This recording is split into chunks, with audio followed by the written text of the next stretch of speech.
É isso aí, Lígia. Continuamos na Avenida Paulista, só que agora nos estúdios da TV Gazeta, com a Denise Campos de Toledo, que tem mais um entrevistado. Eu converso agora com a deputada Juliana Cardoso, do PT aqui de São Paulo. Deputada, boa tarde, obrigada pela presença. Boa tarde, eu que agradeço de a gente poder conversar um pouquinho sobre o dia de hoje. Aliás, essa semana, né? A semana toda, exatamente. Eu queria sua avaliação, a senhora votou não. E eu queria saber como a senhora viu toda essa movimentação que ocorreu na Câmara essa semana, que foi surpreendente. Ao mesmo tempo se imaginava na semana passada que o assunto estava esgotado, a questão da anistia, ela foi retomada, agora se fala da possibilidade de dosimetria, mas a blindagem avançou com muita rapidez, inclusive revertendo aquela questão de não ser sigilosa a votação.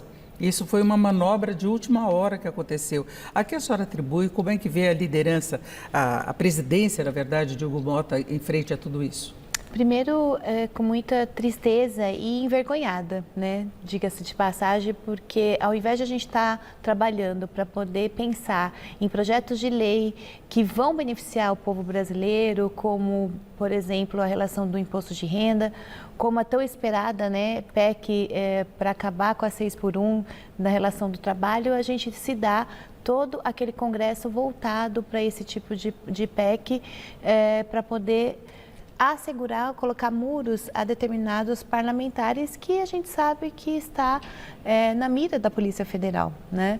Além do que a PEC da anistia, que foi uma pauta muito debatida na minha bancada, e em diálogo, inclusive, com o presidente Hugo Motta, de que tivesse compromisso de que não colocaria essa PEC para poder votar. Infelizmente, avançou. Se coloca a PEC da blindagem primeiro para imediato já embalar com a SPL de urgência da anistia. É muito triste, né? Muito difícil para a gente que está ali entendendo que aquele espaço é público e nós somos pagos pelo dinheiro público do povo, né? Para poder legislar para o povo.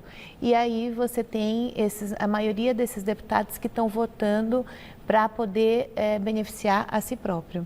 Então, foi muito difícil essa semana, uma semana muito intensa, muito tensa. O tempo todo a gente foi trabalhando para tentar tirar esse tipo de projeto da pauta, mas a gente não conseguiu uma maioria, principalmente quando os partidos se juntam, anunciam também muitos da saída também do governo, tentando fazer desestabilizar esse processo democrático que nós estamos vivendo no Brasil. E fica uma situação mais complicada, porque o Centrão vai crescendo. Antes ainda tinha a argumentação da participação de ministros no governo, que poderia assegurar uma base de votação mais favorável. A senhora acredita que isso possa ter outras implicações em outras pautas também?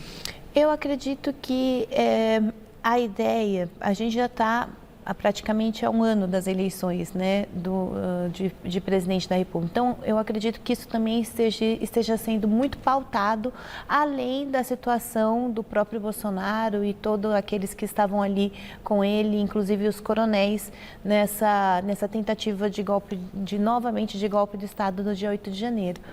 Mas eu acho que a partir de hoje e essa semana, essa movimentação da população, né, que você reúne comunidade, lideranças, movimentos, artistas, intelectuais, acho que teve também um grande levante da sociedade dizendo que não quer isso, né? Não quer que esse tipo de projeto, essa PEC avance, nem da blindagem, que agora vai para o Senado, e muito menos da anistia, mesmo que seja para poder diminuir pena.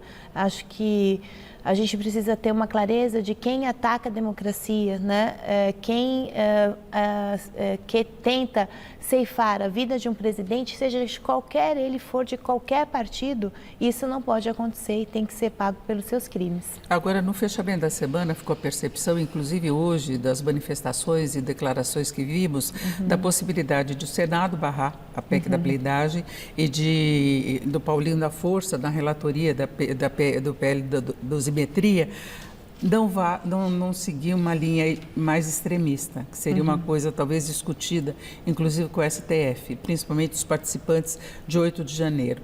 Essa é a sua percepção? Eu falo que projetos que entram na casa, eles começam de um jeito e sempre terminam do outro.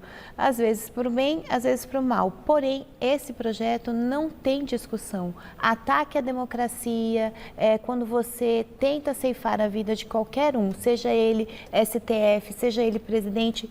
Não pode acontecer, porque senão a gente vai ficar muito numa vulnerabilidade, né?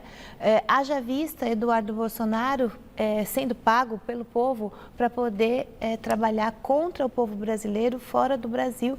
Então, não tem o que fazer. A gente tem que dar uma resposta à altura, e essa resposta é sim que essas pessoas paguem pelos seus crimes cometidos. Qualquer pessoa que comete algum tipo de ilegalidade já é preso. Não é isso? Passa por todo o processo por todo o processo jurídico e depois tem a sua condenação. Se tem que estar preso, tem que ser punido para poder pagar pelos seus crimes. Então, na minha opinião, a gente não tem que ter nenhum tipo de negociação a projeto de anistia. Agora, o deputado Paulinho falou que ele não vai agradar nenhuma ala nem outra. Isso quer se referindo à polarização. Então, seria a esquerda e a direita bolsonarista. Então, isso indica que pode haver alguma redução de penas. Sim. Isso passa na Câmara. Tem já um diálogo bem antigo de que tivesse-se uma redução de penas. Isso já, dentro dessa própria construção do PL da anistia, já se falava muito nesse sentido de outros partidos que estão aliados ao PL ou a esse tipo de pensamento de diminuição. Eu acredito que eles hoje, e você vê que na própria PL da urgência, você tem um número, né, que passa, e agora não é um número tão grande, né, é a minoria.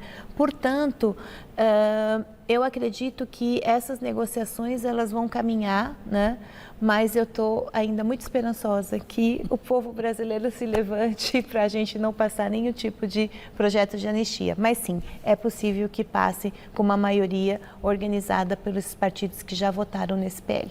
A gente vê uma mobilização muito maior em torno da PEC da blindagem, né, que trouxe mais de indignação junto à população, porque em relação à anistia, tem uma direita que questiona a decisão do Supremo, inclusive a condenação, se de fato houve a coordenação de uma tentativa de golpe. Sim. Então, tem esse questionamento presente, né? Tem muito, porque também tem textos que, pelo menos o que estão sendo apresentados, que também se percebe a ilegalidade deles, né? E eu acho que o STF, com o ministro Alexandre de Moraes, ele também tem deixado muito claro, né, quais são os limites jurídicos que têm passado por cima desse processo. Não só ele, mas eu acho que a semana retrasada foi mostrado muito claramente em quais termos da Constituição todos esses crimes que aconteceram estão subsidiados. Então, a gente também tem esse limite, né, de que entender desse projeto que foi colocado, o que ele se avança, se for pela legalidade ou que não. A maioria deles, na minha opinião, não avançam. Agora, colocando a questão de base do governo, de partidos dos trabalhadores, a gente vê vários partidos do Centrão, que hoje estão para a direita, que já foram aliados do PT no passado. Em outros mandatos do presidente Lula, inclusive. Ele tinha uma facilidade de articulação muito maior. O que a senhora acredita que pode ter feito essa mudança tão radical, eu acho, né? Porque o PT acabou sendo uma minoria junto com a esquerda. Sim. A gente está numa disputa de projetos políticos para o Brasil, né? Enquanto o presidente Lula avança para poder construir políticas voltadas para a classe trabalhadora, e a gente vê nos próprios índices, né, que diminui o desemprego, né, aumenta a melhoria de vida do povo brasileiro. Então, essa disputa não é a mesma disputa que tem dentro daquele Congresso. Eu costumo dizer que quando eu vou para Brasília, eu estou indo para um outro planeta, porque muitos deputados não enxergam a realidade da vida do dia a dia do povo brasileiro, que é acordar cedo, ir para o trabalho, apertado no ônibus, procurar vaga na creche muitas vezes não ter, procurar o posto de saúde e a gente não ter o médico ou os exames. Então, tudo isso é uma realidade que muitas vezes não está dentro daquele Congresso. Então, eu vejo que os partidos se juntam, principalmente quando você chega perto de uma disputa política eleitoral do ano que vem, num projeto que não ali os contemplam, que é cada vez mais trabalhar para terceirização, para colocar recursos em só uma classe social, sem enxergar aquilo que o povo brasileiro precisa. Então, nós acabamos, né, ficando em minoria nesse sentido. Agora, não se trata apenas de pautas econômicas, de uma questão da gestão da economia. Tem um posicionamento mais conservador, não é? Que eu acho que reflete um pouco da mudança da sociedade, né? Se tenta inverter algumas situações, avanços que ocorreram, que os mais conservadores não gostam. É o que aconteceu, por exemplo, nos Estados Unidos. Sim, mas eu vejo também, por um outro lado, que o que os Estados Unidos também têm feito nessa taxação, né, aqui no Brasil, também acaba batendo nesses interesses de pessoas que são grandes empresários, que também precisam que esse nosso Brasil seja essa pulsante para poder também ter o lucro que ele precisa. Então, eu acredito e tenho visto um pouco nas pesquisas de que também está se enxergando isso, né? Se enxerga a confusão, né, por detrimento de uma pessoa só, como o ex-presidente da República, batendo nos interesses de outras classes sociais, inclusive daqueles que também estavam ali perto dele. Isso não significa que uma maioria daqueles partidos, né, são voltados e estão querendo, na minha opinião, essa desestabilização do Brasil. E quanto mais bagunçado fica, vamos dizer, né, quanto mais dificuldade você tem de conseguir garantir essa política, mais bate no governo do presidente Lula. Então, esses interesses políticos, eles são muito evidentes. Em todos esses projetos que estão sendo colocados lá. Ao invés de a gente pautar projetos para o povo, a gente pauta projetos para interesses pessoais. Isso, mas existe o avanço da direita em quase todo mundo. Sim, existe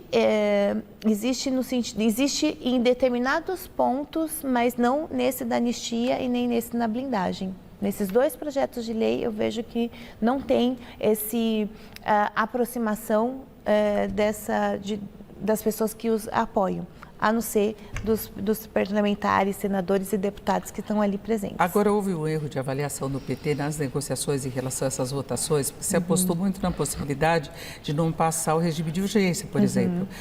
Lideranças do PT falavam que não ia passar e acabou passando com muita facilidade, né? Sim, foi um debate muito grande na nossa bancada, né? Nosso presidente Lula tinha também já dito para que a gente, né, acompanhassem o voto contrário ao PL da blindagem, junto com o presidente Edinho. Mas tinha dentro da nossa bancada alguns de nossos deputados que achavam de estar dialogando com o presidente Hugo e dialogando com os outros partidos para que eles ali conseguissem não avançar a votação da anistia, de urgência da anistia. Eu sempre achei que isso não iria acontecer, porque eles ali têm muito, o PL e alguns outros partidos estavam trabalhando muito desde o ano passado para que esse projeto fosse passado. Então, na minha opinião, e expressei isso, não teria, na minha avaliação, nenhum tipo de negociação do nosso partido para que isso não acontecesse. Agora, isso não aconteceu em função de um acordo prévio que houve, inclusive por parte de Arthur Lira, para conseguir desobstruir os trabalhos quando houve a ocupação da mesa diretora? Olha, isso não veio em nenhum momento essa conversa nas nossas reuniões de bancada, né? Tanto que a liderança, hoje nossa líder Lindenberg, né, e a organização do nosso líder de governo, isso nunca foi evidenciado, né, para nós nesse sentido, até porque seria grandes debates. Porém, nós somos a minoria, né?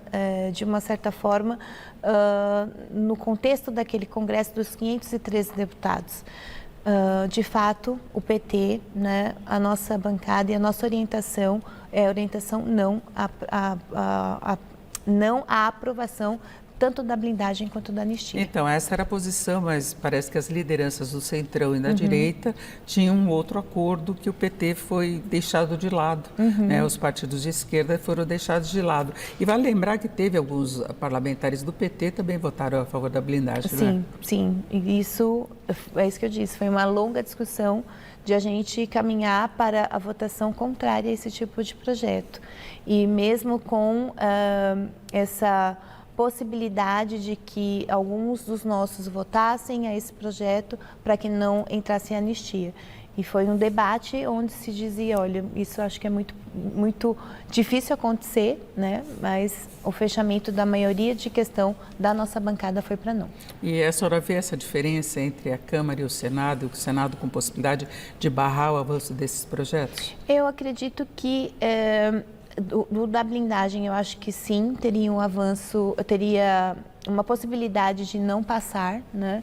Mas o da anistia vai depender muito do que o relator vai apresentar.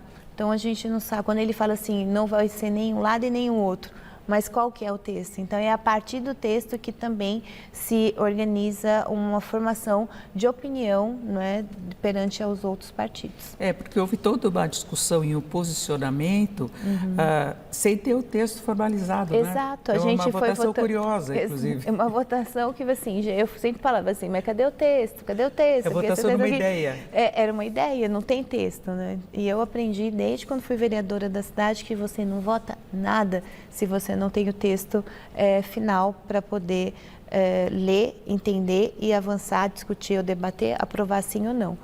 Então, você vê que o quanto eles estavam muito articulados para poder conseguir avançar.